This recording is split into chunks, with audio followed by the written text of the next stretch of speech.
Ah,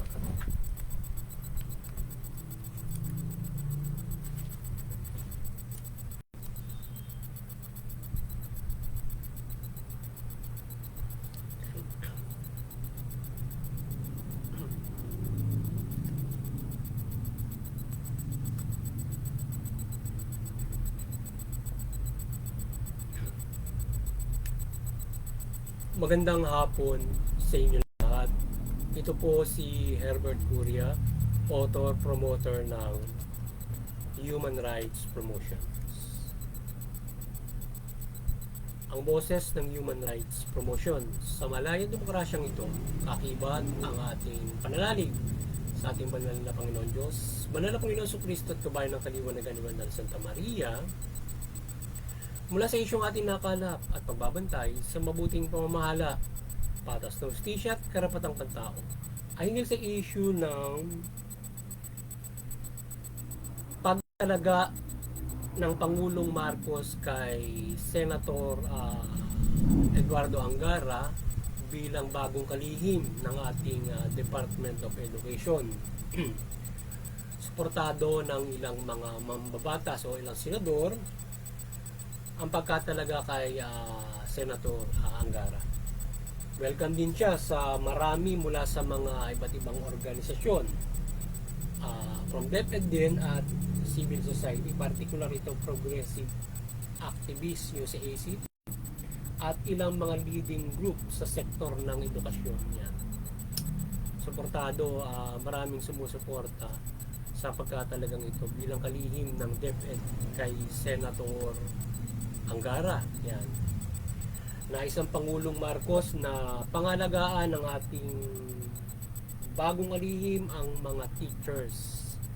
Pag-ibigin din ito ang employable status ng mga graduates ng K-12 kung saan hindi rin naging mahusay ang curriculum para matanggap ang mga graduates ng K-12 sa trabaho. So medyo may problema pa rin sa employment status yung ating mga K-12 graduates. So kaya nais ni Pangulong Marcos pag-ibayuhin pa yun. So kailangan na pag-ibayuhin din ang curriculum at dagdagan ng special courses para itong K-12 ay employable, para pag-graduate nila ng K-12 o grade 12 ay employable na sila.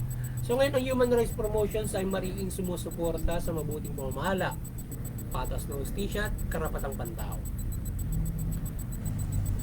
At sa issue ito ng pagtalaga ng bagong Department Education Secretary kay Senator Angara ay ating sinusuportahan ng kanyang pagkatalaga ni Pangulong Marcos, bagamat nakakahinayang ang perspective ni BP Sara Duterte sa kanyang resignasyon. So sinusuportahan natin yung desisyon ni BP Sara na resignasyon at pag talaga ni Pangulong Marcos kay bagong kalihim DepEd Secretary Angara. So nakakainayang lang yung naging effort ni BP Sara doon sa kanyang sa Department of Education. So sa liderato ni BP Sara Duterte ay nais niyang gawing K-10 na lamang muli ang ating education from primary to secondary o elementary to high school, at may mga cases siyang nais gawin sa curriculum nito.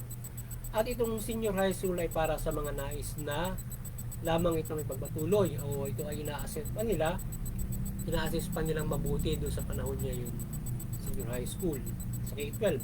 So nasa pilot testing na sila for the school year 2014 itong school year ngayon dito.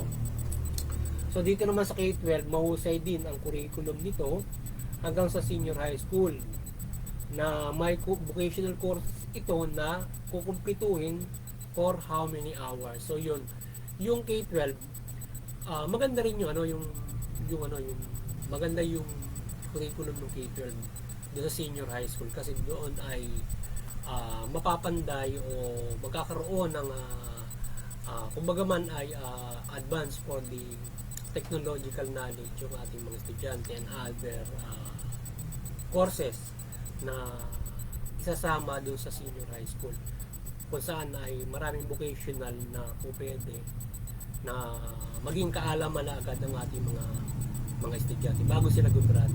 And then with the other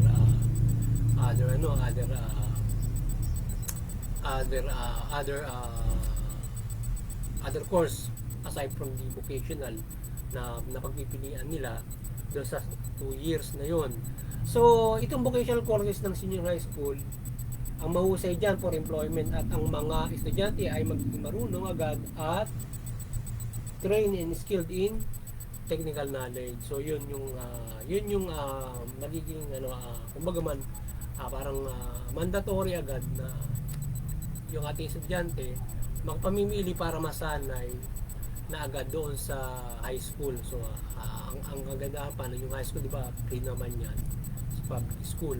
So aside from graduate ka ng 4th year, mamimili ka kung magte-technical ka or professional college degree, depende doon sa NCE mo yun or grades mo. So yun yung kagandahan doon sa K-12. Kaya lang ngayon ang ating analysis at opinion sa curriculum ng K-10 at K-12 ay ating sinusuportahan yung K-10 dahil sa ating economic status na marami naghihirap at hindi kayang mapag-aral ang mga anak sa mahabang panahon. So kaya yung panahon ni BP Sara, sinusuportahan natin yung K-10 na programa dahil nga doon sa yung dagdag 2 taon, napakahirap yun doon sa status ng ating bansa na hindi naman napakahirap sa atin na mapag-aral yung mga anak.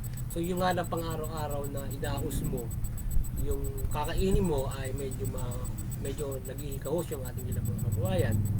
So yung ilan mapag-aaral, may igagapang, pero mostly talagang yung iba na out of school na yung kanilang mga anak at tumutulong na kung malaki na para doon sa kanila pang araw-araw na gastusin para sila ay makapamuhay yung pamilya. So syempre nais naman ng ating mga kababayan na mapag-aral ng mga anak dahil ito nga yung mahalaga para umasenso, pero paano ka naman naasenso kung hindi ka naman magpag-aral dahil nga rin sa kahirapan. So yun yung problema for the K-12 dahil lumaba yung panahon, mapapanday ka nga doon sa vocational courses, pag-graduate mo, pwede ka na agad ma-employ, marunong ka na agad ng technical. Ang problema, mahaba yung panahon na para mapag-aaral. Ngayon, ang doon sa K-10 ay after nung graduation noon ay mamimili ka ngayon ng technical courses para makapagpatuloy ka at ikaw ay ma-employ ka. So doon sa mga bagay na yon. So ngayon ay yun ay dapat na mayroong pag-aaral from that K-12 to K-10 kung paano mapapanday yung mga estudyante na gumagraduate ng K-10 para sila ay pagka-graduate nila pwede na agad sila makapagtrabaho kahit sila ay yun namang 17 years old ay pwede namang kumuha ng parental para makapagtrabaho na agad. But usually kasi dapat 18 years old ka. So tama-tama rin lang doon sa K-12. So ngayon ay dahil nga sa napakahirap i-graduate nga na sa loob ng 6 na taon yung high school.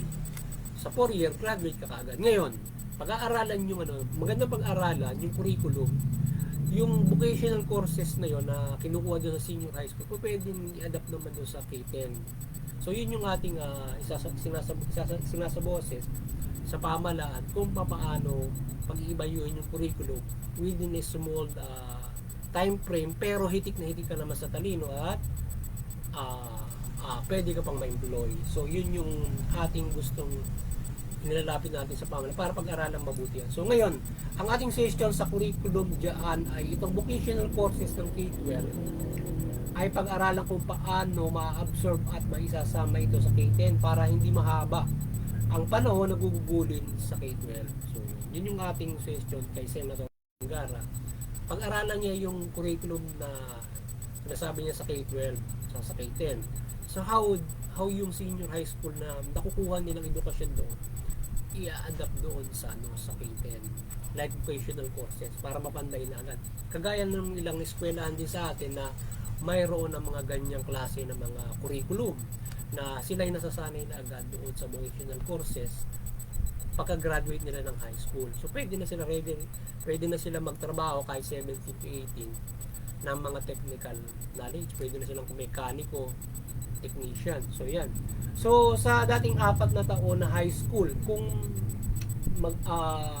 makagraduate ang estudyante diyan ay marunong na sila ng vocational courses na nasa curriculum ng K-12 kung magagawa na mailagay sa K-10 ang mga sinasabing elective or practical subjects ng K-10 na nasa 3rd year and 4th year, ang vocational subjects na nasa K-12 dapat o nasa senior high school. So maiksi lamang ang high school at hindi lang madadagdagan pa ng 2 taon. So yun yung ating session dyan. Halimbawa, yung K-10, yung K-12. Yung K-12 may vocational courses. So ngayon, doon sa senior high school, ilalagay mo ngayon yung vocational courses doon sa K-10. So paano ngayon? Ano may tatanggalin kang subject doon sa K-10 para maipasok mo yung vocational courses? So ang ating tingin doon, yung practical art tsaka yung elective. So papalitan ng vocational courses, yung pinakang elective mo, subjects, yun yung vocational courses mo or the practical arts para masasanay na agad in the vocational course yung livelihood courses yung mga estudyante. So yun dati naman na academic doon sa ating K-10 o dating 4-year course, 4-year high school, ay magagaling naman yung ating kagaya nag-aaral sa UP o kagaya na dating Pangulong Marcos Sr. Diba? Napakagaling na tao ng mga yan. UP pero sila graduate sila ng 4-year course din, di ba? Mga ganon. So, sa high school. So, yung mga nagiging estudyante ng UP at iba't ibang mga eskwelahan na nakakapasa doon sa mga prestiyoso nating eskwelahan, universities, ay 4-year din, di ba? So, matatalino naman sila. So, kaya sa tingin natin ay doon sa K-10 o dating 4th year high school, pag-iibayo lang nung pagtuturo at pagle-learn ng estudyante doon sa academic subjects na yon, plus kung sasanayin na agad natin yung ating mga mamamayan or the students the vocational course para pag-graduate nila mayroon na agad silang kaalaman na makapagtrabaho kahit dahil nga sa ang mangyayari kung high school graduate ka, mag-aaral ka pa para mag-ikang vocational or technical courses. So ngayon ay ang kagandahan doon, graduate ka na, kaya lang doon sa K-12 kasi mahirap mong abutin yung hanggang grade 12 dahil nga sa mahaba ay hindi nga makapag-aral yung mga tao dahil nga sa hindi lang yung libre na nga yung eskwelahan, hindi mo pa mapag-aral dahil yung kakainin mo araw-araw, yung pamasahe mo, uniform, gamit, yun yung mahal doon yung pang araw-araw mong gastos na kakainin mo pagkatapos ay yung pagpasok mo, di ba? So malaking pera yung ginagastos ng mga project na yan. Aside from libre ka nga din sa eskwela, pero may iba pang mga ginagasta dyan kapag pinagpa-project ka dyan or whatsoever na ginagawa sa eskwelahan. So ngayon yung mga ganyang miscellaneous, mahirapan ang mga estudyante na gumastos yung pamasahe at yung kakainin, kakaproblema. Yung nga sa elementary, high school, madaming mga vlog dyan or mga pagsusuri, mga kampi, mga ano tawag dito, yung research, may mga problema talaga tayo na hindi nakapag-aral yun. So, yun yung maganda. Pag-aaralan mabuti, kung paano mai-insert yung vocational doon sa 4th year high school. Yun yung ating tingin na dapat na pag-aralang mabuti ni Senator Angara doon sa K-12 para hindi ganun kahaba yung tatapusin sa high school. Kasi 6 na taon lumalabas So kaya dapat 4 year lang na pero hiti ka naman, may vocational ka na, mayroon ka pang pag-iibayuhin pa yung academic subject. Kasi kinakailangan lang doon, turuan na lang ng mabuti doon sa academic, to learn more para makasabay tayo doon sa international. Ano pa, yung sinasabing kulela tayo doon sa excuse me, doon sa parang ano ba to, yung anong thinking yon, yung naging kulela tayo pangalawa. So siguro ay yung estudyante dapat, kasi kung mag-represent tayo ng estudyante, siguro dapat yung pinakamatalino sa Pilipinas. Kasi kapag kumulelat yun, talaga may problema yung Pilipinas natin sa pag-aaral. So dapat magkaroon tayo ng parang national selection, ganun, bago mo ipasok doon sa ganung klase ng pagsusuri. Kasi sa tingin ko, parang hindi fair yung isinali natin doon. Baka kung saan na pinili yun. Siguro dapat ang pinili doon, selection for the national selection, public school. Kung maganda pagtuturo, dapat may ganun dapat. Kasi kung siguro kung kinuha doon sa yon, sa private testing, hindi po pwede basta-basta ganun yun. So dapat ay may national selection para kung sino yung pinakamagaling. Kasi hindi naman lahat, halimbawa, magaling ako mag-drawing, lahat ba ng estudyante magaling mag-drawing? So hindi, di ba? So yun, doon nagkakaroon ng pagkakaiba. So kaya kung ang pangaging paligsa sa international, pagaling nga mag-drawing, mag-selection tayo ng pinakamagaling mag-drawing. Sasali natin doon, di ba? So gano'n, kung pagalingan din lamang ang gagawin sa academe, sa lahat, mga mag-selection tayo for the national, sino pinakamagaling dito, sasali natin doon. So kung kulela tayo, we need to improve, di ba? So ganyan lang kasimple. Pero kung hindi gano'n na nangyaring selection process para isali mo roon sa national, sa international, so hindi po pwedeng basta-basta kung saan kabubunod na eskwelahan, di ba? Dapat kasi gano'n dapat gano'n yung yung proseso noon. So sa gayon, maikling panahon pero hitik sa kaalaman with that curriculum. So ganyan ang curriculum ng yung kagaya ng halimbawa Iris High School, yung Iloilo Amang Rodriguez Institute of Science and Technology School yun, yung high school nila, gano'n ang curriculum na may vocation, para may vocational sila doon sa high school. Yun yung elective nila, yung vocational. Halimbawa, yung graduate ng marunong na agad ng automotive, pag graduate ng mekaniko na agad yun, high school. Para sila nag-aaral na ng vocational courses doon mismo sa kanilang school na yon, yung graduate nila ng high school doon. So kaya kapag nakapasa ka doon, swerte mo. Dahil kapag nakapasa ka sa high school doon, swerte mo dahil sa aaralin mo na agad doon yung inaaral ng mga technical school nila ron. So aaralin mo na agad doon sa high school, third year to fourth year mo doon. So parang 2 taon, yung 2 taon na kinukuha ng mga estudyante, 2 taon mo doon sa high school. So kaya pag graduate mo doon, para ka na rin ron. Pwede kang mekaniko, pwede kang electrical, electronic, yung mga gano'n, matututo ka na lang ng ganoon. So dapat ganoon din dun sa ating K10, maaaring ganoon yung adaptation para hindi mahaba, at pag-ibayuhin na lamang yung academic, yung ating academic or whatsoever na gagawin doon sa academic subjects para mag-excel tayo, maging matalino yung estudyante in pag-graduate ng high school, yung naman sa high school, sa kung ano-ano mga academic subjects. So, ganun lang kasi kung magaling na matuturuan mo sila doon sa academic, hindi yung halimbawa, ano ba yung kung ikukumpara natin sa ibang school, nagdadagdag sila ng halimbawa math, ganito, science, gano'n may dadagdag sila ng mga ganito pang subjects. So, pag-ibayuhin din sa ating sa ating yung academic sa 4th year sa K10 para maging magaling sila doon sa magaling ang ating mga estudyante in the high school. So kaya naman kaya yung ating tayo may mga huhusay din naman tayo mga estudyante in the college. So halimbawa kagaya ng UP, pangilan tayo sa international school yung ating mga eskwela in colleges.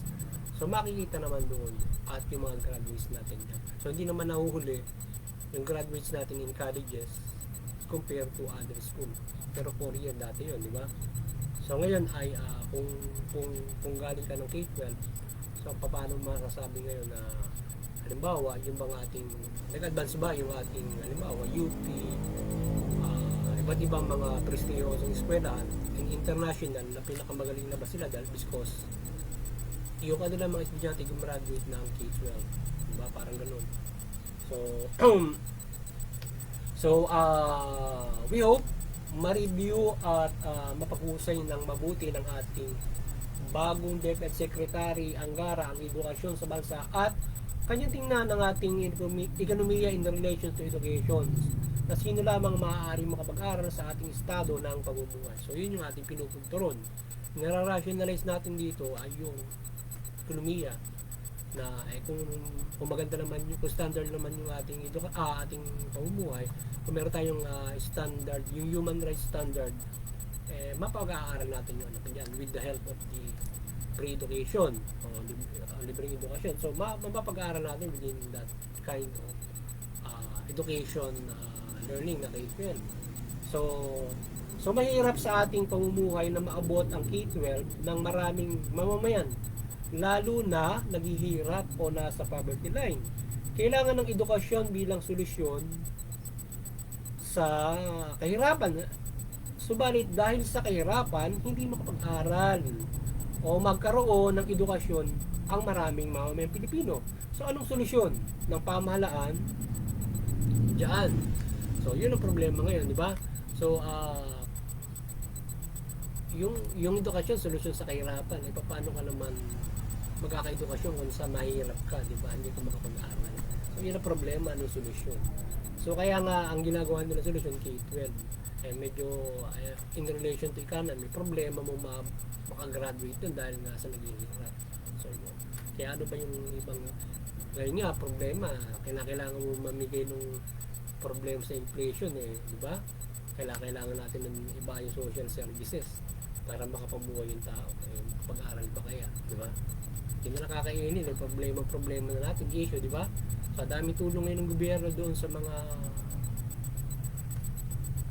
kagaya doon sa ating pantawid na pamilya, di ba? Tapos ay yan ang problema ngayon, malaki, di ba? So yun, yung iba natutulungan din sa pantawid dahil nabibigyan na ng educational support yung iba. Kaya problemang malaki kung halimbawa hindi nila yung iba hindi maabot yung K-12.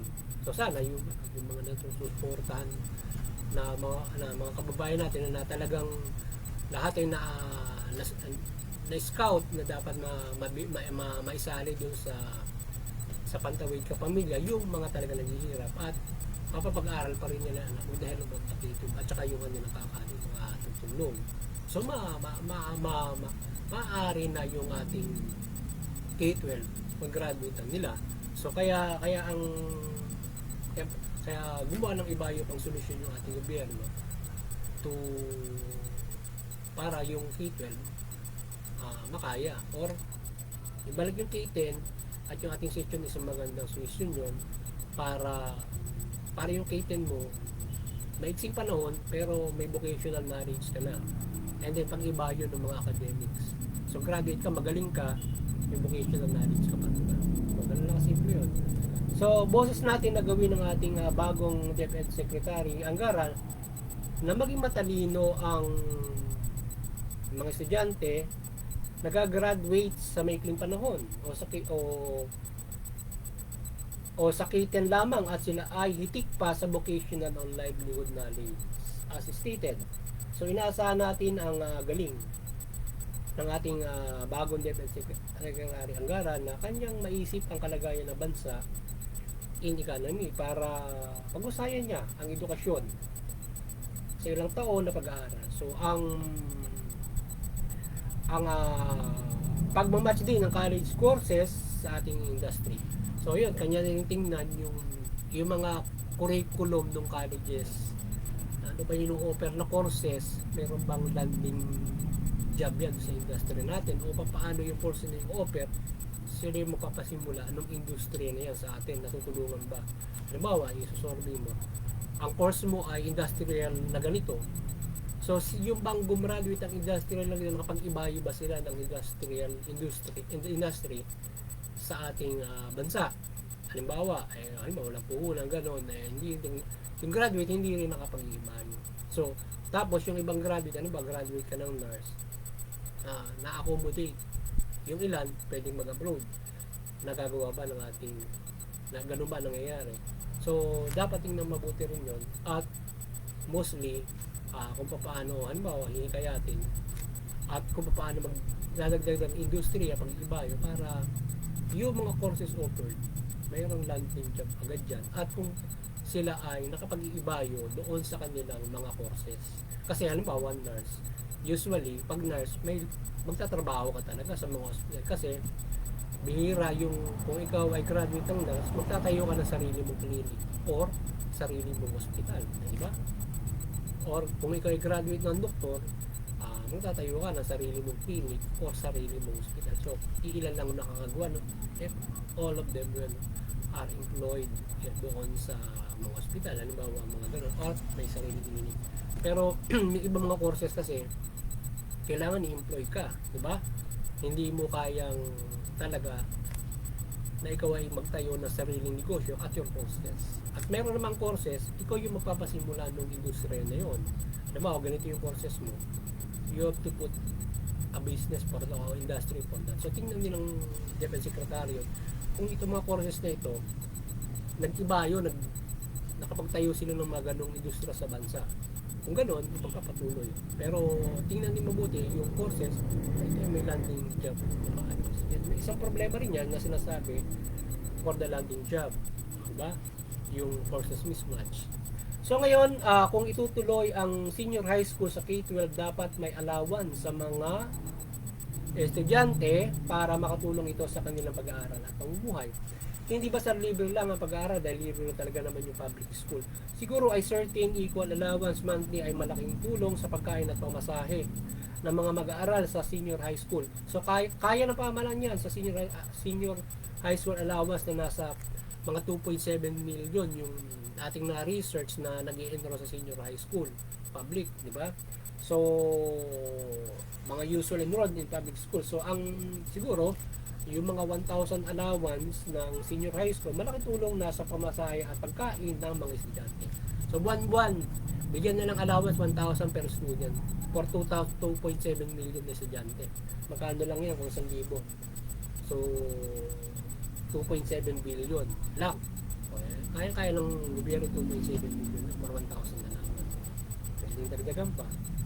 Makatutulong na yun, di ba? At saka pag-ibayuhin nila yung yung 4 piece. So siguro kakayanin na ng mga nasa laylayan o yung mga hindi walang decent job, ika nga, o hindi nakapag-aral ang kanilang mga trabaho ay hindi ganon ka sustainable sa kanila. Makaka-cope up sila for that, di ba? For that ating tulong na maibigay sa mga estudyante, diba? Allowance plus kung doon sa mga mahirap nating kababayan ay mabibigyan pa yung halimbawa mga nasa 4 piece, diba? Para makapagpatuloy sila sa senior high school, diba? So magandang bagay yun. So ngayon, hindi naman madodoble siguro yun, para mabibigyan mo lang allowance yung lahat ng estudyante doon sa high school. So almost in public school talaga namang hindi naman sila lahat may pera para mag-aral sa public school. Yung may pera nasa tawag dito, private. So yung nasa private hindi na kailangan ayudahan pa ng ganun. Pero yung nasa public, yun, lahat siguro dapat ayudahan ng 1,000 buwan-buwan na lawan para makapagpatuloy sila. Magandang bagay yun.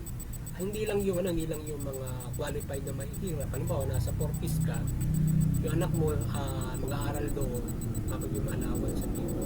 Aside pa doon sa binibigay na doon sa estudyante, doon sa 4 piece na mayroong additional para doon sa kanilang anak na yun na makapag-aaral. Diba, mayroong additional yun. So, iba pa yung yung sa senior high school na allowance. So magandang bagay yun, malaking tulong yan. So dalangin natin ang pagpapala ng Panginoong Diyos at Kristo Jesus ng katalinuhan at trabaho sa ating mga Pilipino at maging sa buong mundo. Yan. So muli, maliwanagan ni Bandala Santa Maria ang bansang ito at buong mundo, at yung ating pamahalaan ay maliwanagan at sila'y mamahalan ng mabuti, matuwid, patas ng hustisya at tugunin yung karapatan ng bansa. Yung mga may naman, sumunod tayo doon sa pamahalaan. Suportahan natin yung mabuting mamahala, patas ng hustisya at yung pagpapairal ng karapatan ng bansa. Sa gayon, makapumumuhay tayo ng maunlad, papayapa. At tayo ay makapanampalataya ng walang kaguluhan, mapayapa at maunlad. Yan. Magaan ang pananampalataya na makapanampalataya tayo ng magaan kung walang kaguluhan at tayo ay mayroong umangad ng ekonomiya. At yun naman ay itong banal na Panginoon Diyos. Yan, at tayo ay magkaroon ng malaking pag-asa sa kaligtasang espiritual mula dyan sa mabuting gawain. So yun, muli, magandang hapon sa inyo lahat. Sana nakapagsabos naman ng Human Rights Promo yung saling hinggil sa issue ito ng sa edukasyon o yung bagong pagtalaga ng ating pagiging ng Department of Education. Magandang hapon sa inyo lahat at God bless you.